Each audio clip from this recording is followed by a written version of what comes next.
Hello, in this video I'm gonna show you how to install Firefox browser on your EMPORIA Smart 4. So in order to do this, we'll need to open our Google Play Store and from here begin a search for an app. Enter Firefox browser, hit the search button, select this app and install it.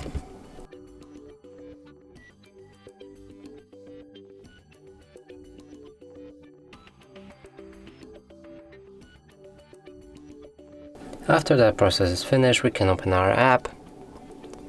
From here begin customizing it. You can change the theme, toolbar placement, always on privacy settings, synchronize other Firefox devices, or read this privacy notice. At the end, click on Start Browsing, open any website,